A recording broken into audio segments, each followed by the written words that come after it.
The story starts with a mysterious sequence where we see a man on a motorcycle speeding through a highway. We also see a bus there that eventually crashes and takes out the motorcyclist with it. We are later introduced to our main character, the 17-year-old student from Yonggil High School named Hwang Chomin, who is being bullied by his classmates. One of his classmates, Han Chang-hee, bullies Chomin for his hair, telling him to cut it. He keeps on pulling on his sideburns and he eventually pulls off his sideburns and slaps Chomin. Despite getting mad at Chang-hee, Chomin tries to control himself until Chang-hee tries to attack him again, to which Chomin finally reacts and grabs the hand of the bully, stopping the attack. Chomin thinks about finally taking on Chang-hee, however, as he is about to push himself onto him, Chomin realizes that whenever he takes a step, he gets hit by that hypothetical truck. At that very moment, Chomin is punched down by a huge man. The man calls Chomin the bully and accuses him of bullying Chang-hee. Then we see an entire group of delinquents gather around Chomin, looking to get a piece of him. The big man is named Kang Suk-soo and he is alongside Han Chang-hee, a member of the Yonggil High School's Team 1. Chomin thinks to himself that school is a reflection of modern society. How in truth, no one can beat a group by themselves. It is then that Chang-hee approaches the laid-out Chomin, hitting him again. We then see Sun Mingguk, a close friend of Chomin, getting mad over the whole ordeal. But Chomin shuts him up as the first division is looming nearby.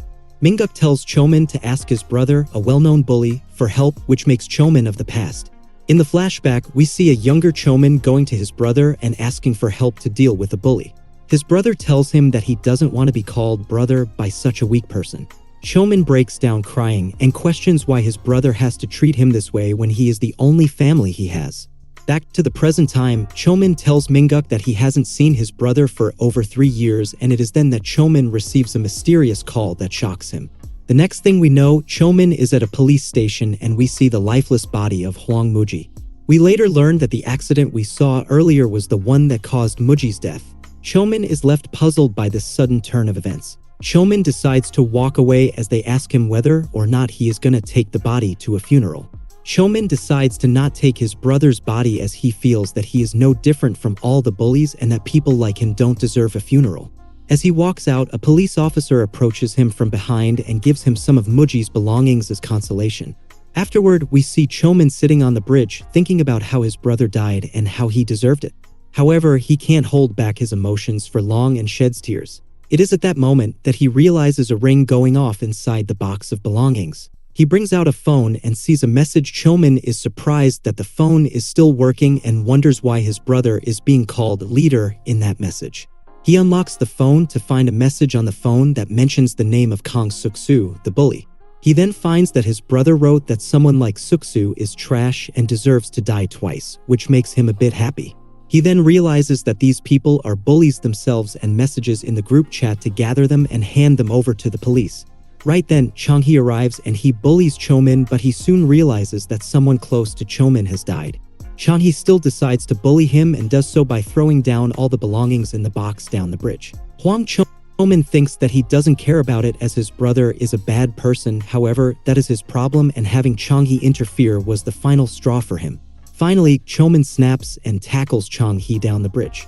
Both of them get injured from the fall, but as Chang-hee tries to get up and attack Chomin, he is instead met with a massive punch from our main character.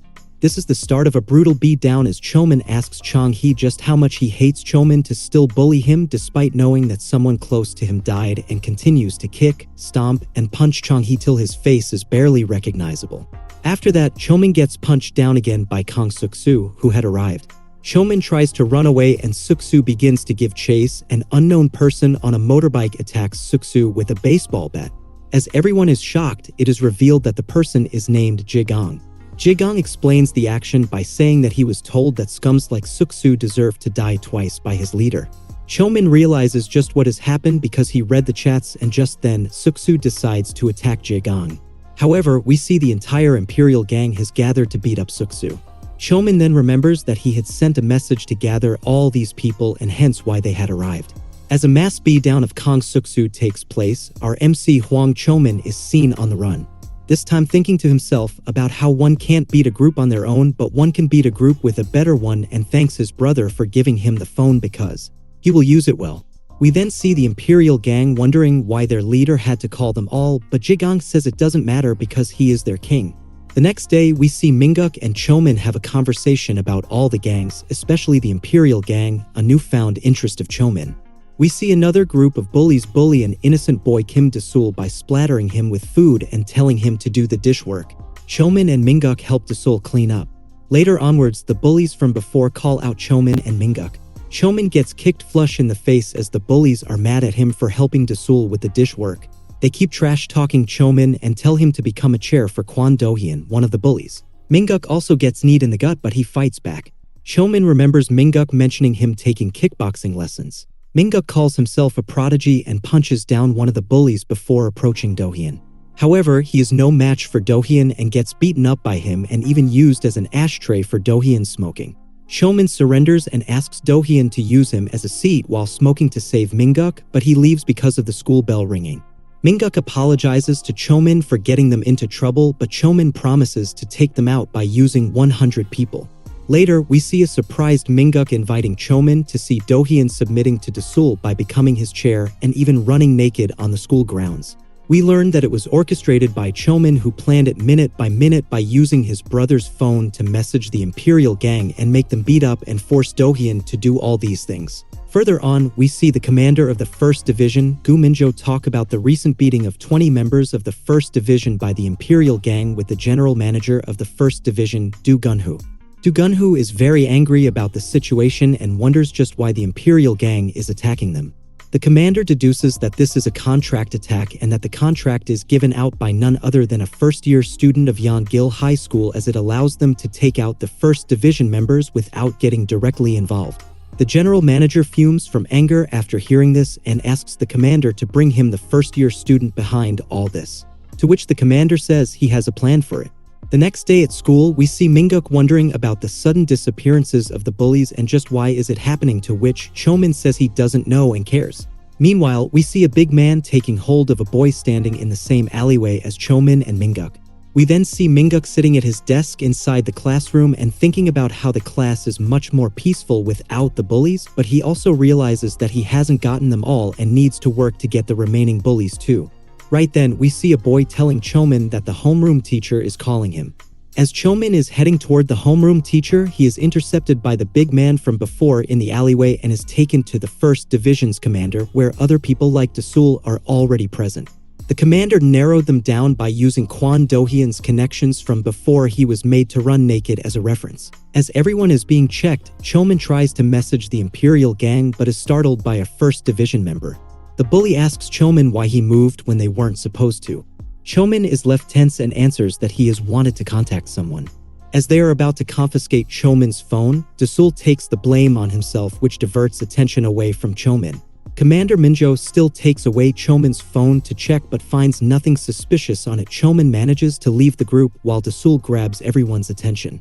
Minjo believes the confession from Dasul, as he believes that no one would take this kind of blame onto themselves for no reason, and Dasul must have admitted the truth out of fear.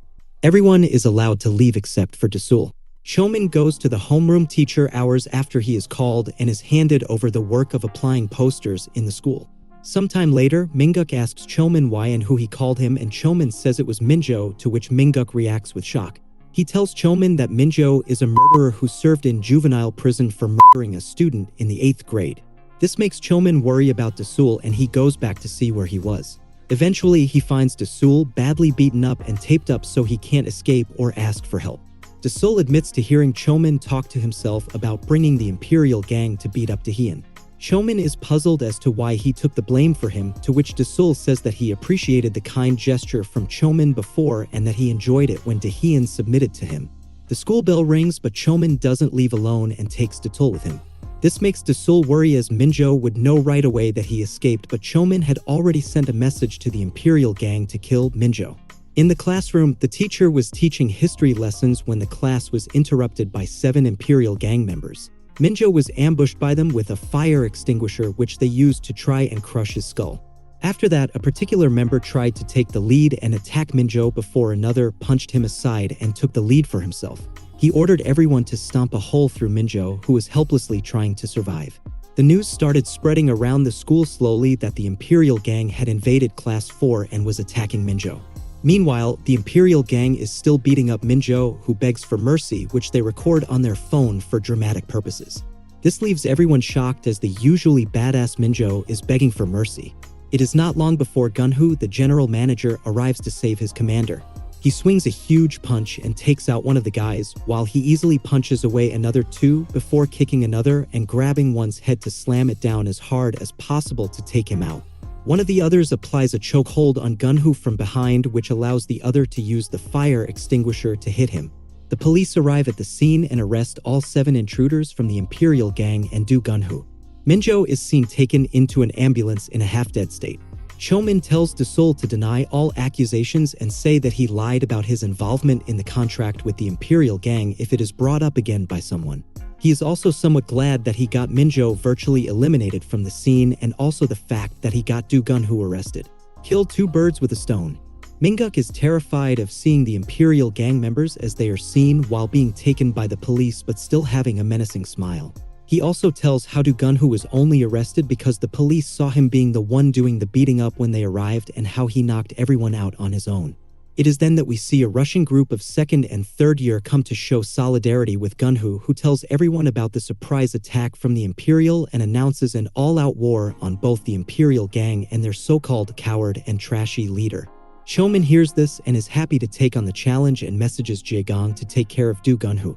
We see Park Suk-ha, the battalion leader of the Imperial gang, feeling a bit suspicious of the decisions made by his leader lately. Suk-ha is weirded out by the irrational decisions made by the leader that have cost them more than gained them anything. He also noticed that he hasn't directly spoken to the leader on call for a long time. They've only been trading texts for quite some time now.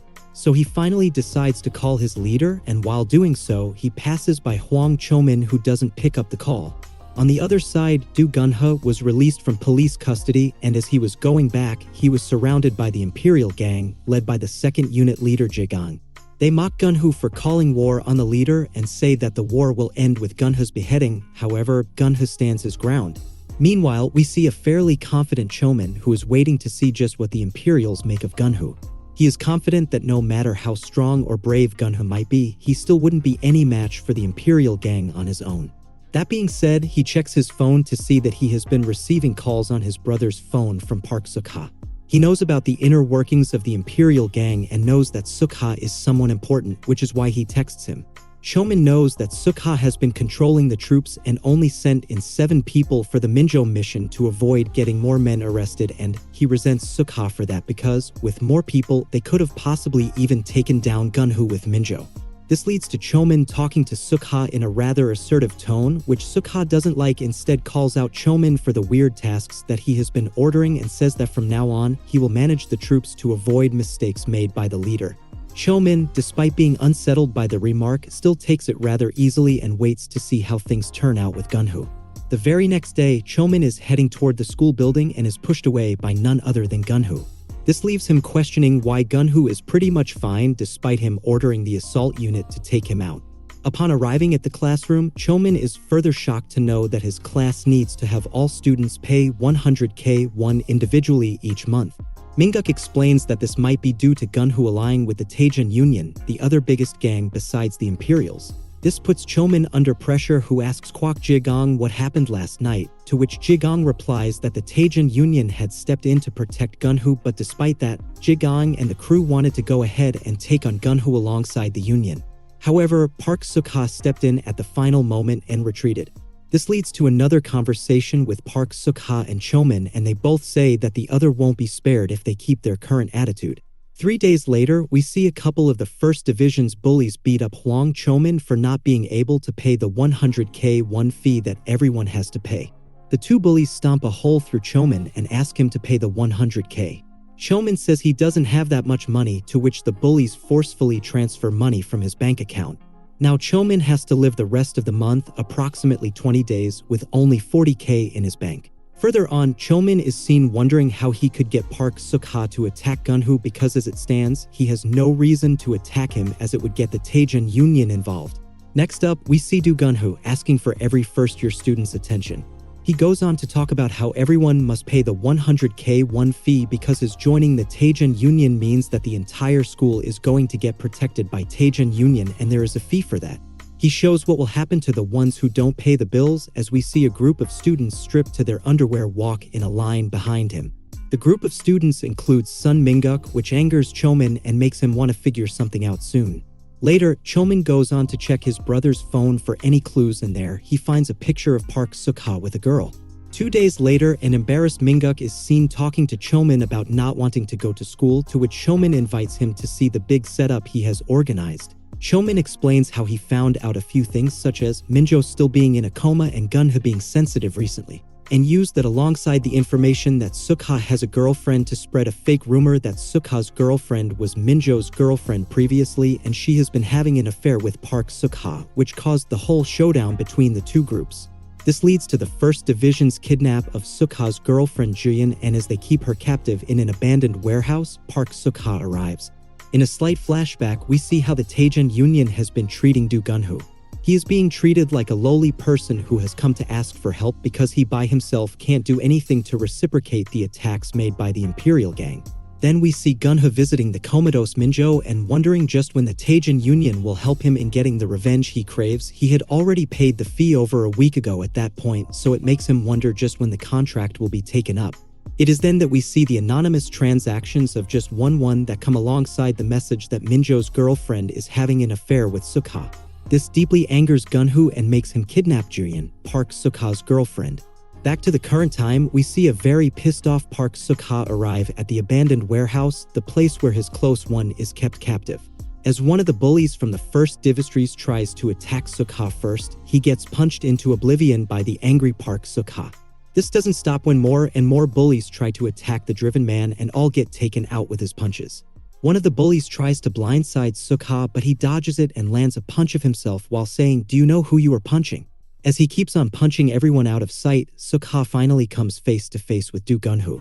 Surprisingly enough, it is Gunho who lands the first blow and has the initial advantage.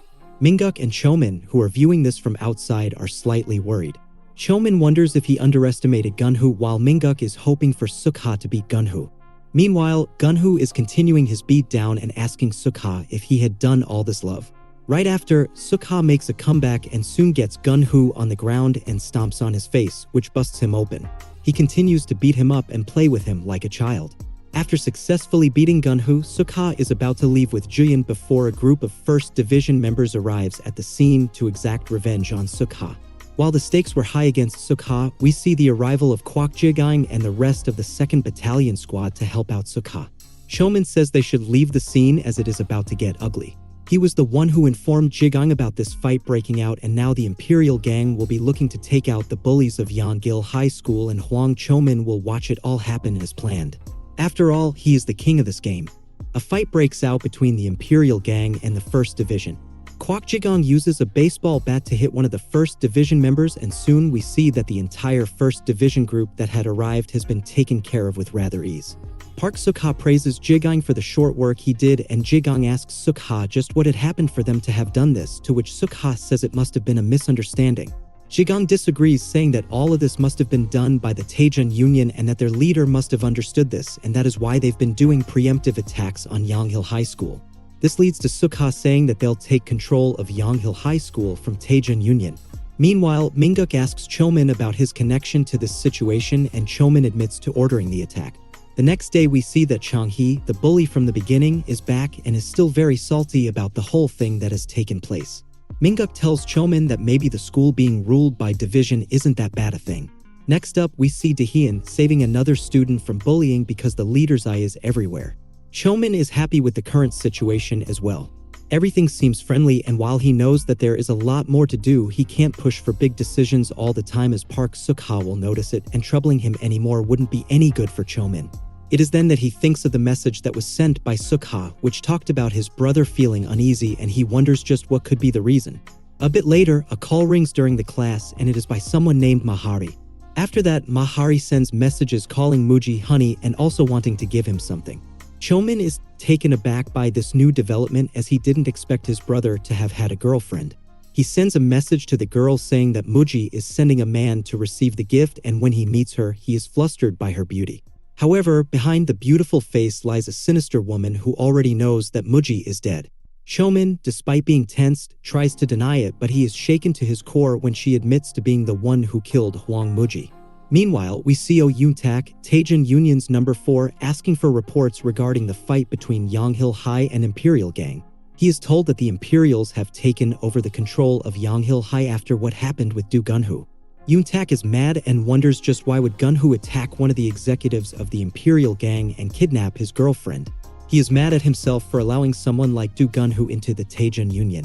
It is then that he is called by a higher of the union, who assures him that he shouldn't be down because of a mistake and tells him to investigate what has happened because the importance of Yonghil High School is very high and that they have to figure out what happened because Gunho attacking Park Seaka's GF allows the Imperial to go all out and it all comes off as a bit too convenient. We then go back to the scene of Chomin talking to the girl who is claiming to have killed his brother, the leader of the Imperial Gang.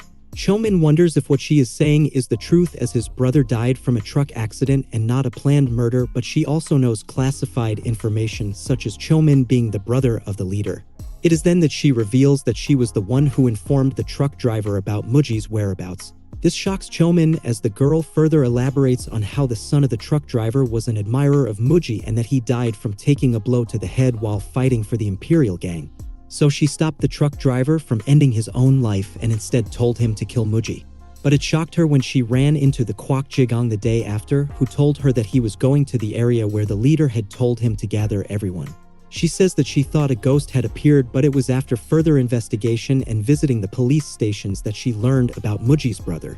Chomin is left in a pickle hard to get out of as he can't report her to the police because that would reveal the fact that Muji is dead to everyone. She assures Chomin that no one knew about Muji's brother, to which Chomin asks her about just what she wants from him.